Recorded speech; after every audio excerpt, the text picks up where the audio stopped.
ဒီကုန်းနှစ်ခုမေးချင်ပါတယ်ရှင်ဗျာတပည့်တော်အတွက်ဒီမေးခွန်းက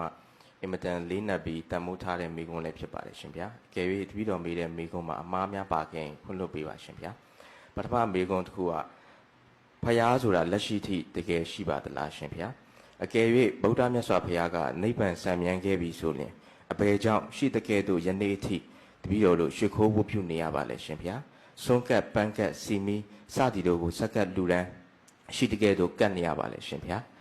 ဒုတိယမေးခွန်းကတော့နိဗ္ဗာန်ဆိုတာတစ်မျိုးတည်းရှိပါလားရှင်ဗျာဘယ်နှမျိုးရှိပါလဲရှင်ဗျာ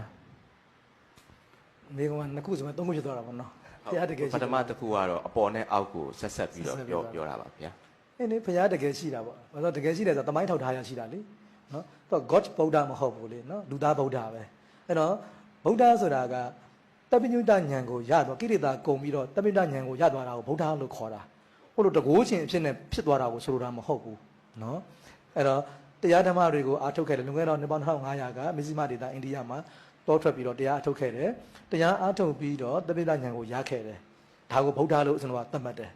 ဟိုလိုအရာရာကိုဖန်ဆင်းတာမျိုး God ကိုဗုဒ္ဓလို့ပြောတာမဟုတ်ဘူးကျွန်တော်ရဲ့ဗုဒ္ဓကနော်လူသားအနေနဲ့ကိရိတာကုန်ပြီးတပိဋကဉာဏ်ကိုရတာကိုဗုဒ္ဓလို့ခေါ်တယ်တကယ်ရှိကြကြောင်းဟိုတမိုင်းထောက်တာတွေအများကြီးရှိပြီးသားနော်ဖိုင်နာရှိတယ်ဒါကြောင့်လည်းမြတ်စွာဘုရားတချို့မေးတယ်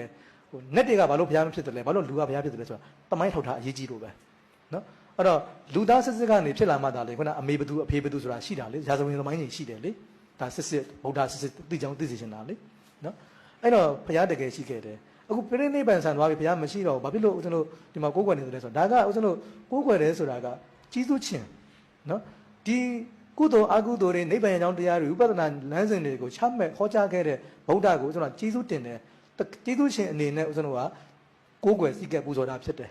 နော်ဟိုလိုရုပ်ထုထုတ်ပြီးတော့ကိုးကွယ်တယ်ဆိုတာမျိုးကဦးဇင်းတို့ကရုပ်ထုကိုကိုးကွယ်တာမဟုတ်ဘူးမြတ်စွာဘုရားကိုအောက်မေ့တတိယသောအဖြစ်ပူဇော်ကြတာဦးဇင်းတို့မြန်မာနိုင်ငံမှာပဲကြည့်လေမြန်မာနိုင်ငံမှာဆိုရင်ဒါကဗိုလ်ချုပ်အောင်ဆန်းတို့နော်ဒါအများကြီးကြိုးစားခဲ့တယ်ဆိုပြီးတော့ယနေ့ဗိုလ်ချုပ်ကိုကျေးဇူးတင်တဲ့အနေနဲ့မျိုးနယ်တိုင်းဒီပါမှာဗိုလ်ချုပ်ရုပ်ထုတွေထုကြတာပဲလေဟုတ်တယ်မလားထုကြတယ်အဲ့ဒါဗိုလ်ချုပ်ကိုကိုးကွယ်တာဆိုတော့ကိုးကွယ်တာမျိုးမဟုတ်ကျေးဇူးဆက်တဲ့အနေနဲ့ကျေးဇူးတင်တဲ့အနေနဲ့ဟုတ်လားမြန်မာနိုင်ငံအတွက်ကိုအလေးထားတဲ့အနေနဲ့ respect ပေးကြတဲ့သဘောပဲအခုလည်းဒီတိုင်းပဲဗုဒ္ဓကိုဦးဇင်းတို့ပူဇော်ကြတယ်ရှ िख ိုးကြတယ် respect ပေးကြတယ်ဆိုတာကကျေးဇူးရှင်အနေနဲ့တို့တွေကိုဒါကကုသိုလ်ဒါကအကုသိုလ်လို့ခွဲခြားပေးခဲ့တဲ့ကျေးဇူးရှင်ကြီးဆိုတဲ့အနေနဲ့ဦးဇင်းတို့ကကိုးကွယ်စိတ်ကြကြတာဖြစ်ပါတယ်နော်ဟိုရုပ်ထုကိုကိုးကွယ်တာတော့မဟုတ်ပါဘူးနော်ရုပ်ထုဆိုတာကတတိယလွယ်အောင်လို့ဟုတ်တယ်လေရုပ်ထုကိုမြင်နေရဆိုရင်တတိယလွယ်တယ်လေမိမိတို့အိမ်မှာကဲတည်သွားတဲ့အမေဖေရဲ့အမှတ်တရပစ္စည်းဘာမှမရှိနိုင်မေ့သွားမှာအမေဖေရဲ့ပစ္စည်းလေးတွေရှိတဲ့ဆိုတော့အမေလေးကဒီပစ္စည်းကြည့်တယ်နော်ငါတို့အမေရှင်တော်ကဒါလေးကဘယ်လိုလေးပဲဆိုတတိယလာတယ်နော်အဖေရှင်တော်ကဆိုရင်ဒါလေးကဘယ်လိုသုံးခဲ့တာတတိယလာတယ်အခုလည်းအဲ့လိုပဲဘုရားရှင်ရဲ့စင်တို့ဘုရားရှင်ရဲ့ရုပ်ထုတော်ကိုကြည့်လိုက်တော့အဖြစ်ဘုရားရဲ့ဂုဏ်တော်တွေကိုအောက်မေ့တတိရှင်စိတ်တွေပေါ်လာတယ်ဒီသဘောနေနဲ့ဦးဇင်းတို့စင်တို့တော်တွေကိုထားကြတာဖြစ်ပါတယ်ဟိုလိုရုပ်ထုကြီးကိုအလေးတမြတ်ထားပြီးကိုးကွယ်တာမျိုးတော့မဟုတ်ပါဘူးရုပ်ထုဝါဒမဟုတ်ပါဘူးနော်အောက်မေ့တတိယလွယ်အောင်ကိုးကွယ်တဲ့သဘောပါနော်အဲ့ဒါနောက်နိဗ္ဗာန်ကဘာမျိုးရှိတယ်ပုံမှန်အားဖြင့်နိဗ္ဗာန်တစ်မျိုးတည်းပါပဲဒါပေမဲ့သူ့ရဲ့ဟိုသဘောတရားအားဖြင့်တော့၃မျိုးခွဲတာရှိတယ်2မျိုး3မျိုးခွဲတာရှိတယ်တင်းကြုံမှာပေါ့နော်ပါဥပါတိသေတာနိဗ္ဗာန်အနုပါတိသေတာနိဗ္ဗာန်တို့ခွဲတယ်မသိခင်တရားအထုတ်လို့ရတဲ့နိဗ္ဗာန်ကိုတော့ဒါဦးဇင်းတို့ဒါတာဥပါတိသေတာနိဗ္ဗာန်ဒီလိုခေါ်တယ်နော်ဒီဘာခေါ်လဲဆိုတော့ဒီခန္ဓာကိုယ်ရှိသေးတယ်ဒါပေမဲ့ဦးဇင်းတို့တရားတွေအထုတ်တဲ့အခါမှာမဉ္ဇဉ်ဘုံဉ္ဇဉ်ဖလားသမဘက်တွေဝင်စားတဲ့အခါမှာနိဗ္ဗာန်ကိုအာရုံပြုနိုင်တယ်နော်အဲ့ဒါကနိဗ္ဗာန်တစ်မျိုးနောက်လုံးဝယုံနဲ့ခန္ဓာတွေချုပ်ငြိမ်းသွားတာကနိဗ္ဗာန်တစ်မျိုးအဲ့ဒါ2မျိုးရှိတာပေါ့နော်ပုံမှန်အားဖြင့်နောက်ဟို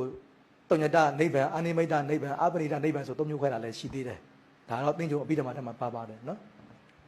ကျေးဇူးများတင်ပါတယ်ဗျာဟုတ်